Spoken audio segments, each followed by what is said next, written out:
د مشاعرې بل شاعر ښاغلي دلاور خان لیوني نه بلنه ورکوم چې موږ په خپل خوندور کلام باندې ونمانځي.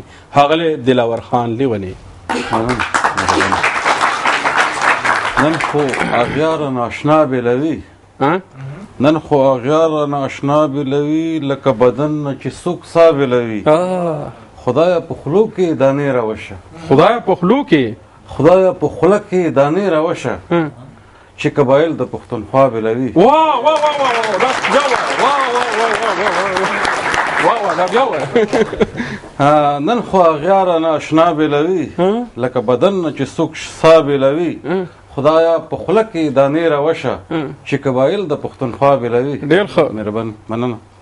لاړم د سره لیونی شومه، لاړم د سره لیونی شومه، تا پسې دلبره لیونی شومه. ما شپېلۍ راواخیسته روان یمه، ما شپېلۍ راواخیسته روان یمه، درغلم ای غره لیونی شومه. ډېر ښه، ډېر ښه، ډېر ښه شعر دی، ډېر ښه شعر دی. ټینګې مې کړې، ټینګې مې کړې بیا د زړه کچکول پورې، ټینګې مې کړې، ټینګې مې کړې بیا د زړه کچکول پورې، اوښکو سمندره لیونی شومه. ډېر ښه، ډېر ښه.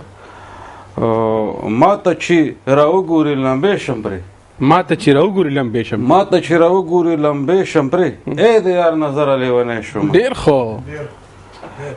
زه د عشق په لارو کې ناپوهه یم، زه د عشق په لارو کې ناپوهه یم، وایه کافره لیونی شومه. ډېر ښه. ما په ژوند کې، ما په زندګۍ کې لیونتوب خوښ کړو، ما په زندګۍ کې لیونتوب خوښ کړو، ځکه دلاوره لیونی شومه.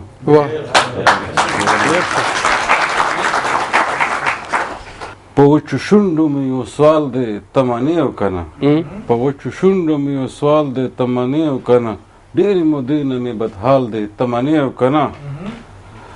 په چا به ډېرې ورځې یو لمحه کې هم تېرې وي، په چا به ډېرې ورځې یو لمحه کې هم تېرې وي، په ما یوه لمحه یو کال دی ته منې او که نه. ډېر ښه.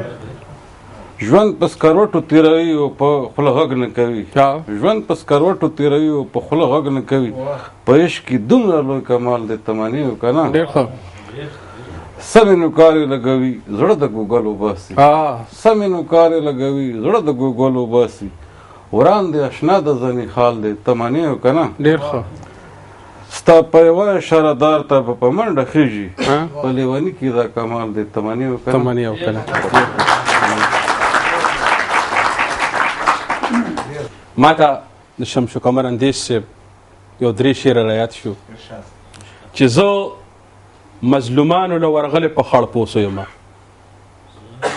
زه مظلومانو له ورغلې په خړ پوسو یم، زه ظالمانو له د پنجو په سر تلی یم، او هر څه مې یادو چې درتلم خدا مې نه یادېدل، هر څه مې یادو چې درتلم خدا مې نه یادېدل، چې په دې لار خو زه سهار مرور تلی یم، او زه مسافرم ستا د نوم لوګې اغوستی وم، زه مسافرم ستا د نوم لوګې اغوستی وم، زه ستا د کلي د کوڅو نه نهر تلی یم. دا و ښاغلی دلاور خان لیونی چې ډېر خوندور شعرونه ترې موږ اورېدل. ستا یو نړۍ مننه. کور مو ودان.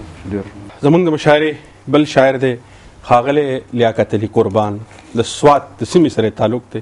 زه چې د سوات د سیمې شاعري وینم نو ما ته هغه شعر رایاد شي چې زه کلیوالم د غزل په ښکلا څه پوهېدم، زه کلیوالم د غزل په ښکلا څه پوهېدم، سوات او جانان دومره ښایسته و چې شاعري کړم.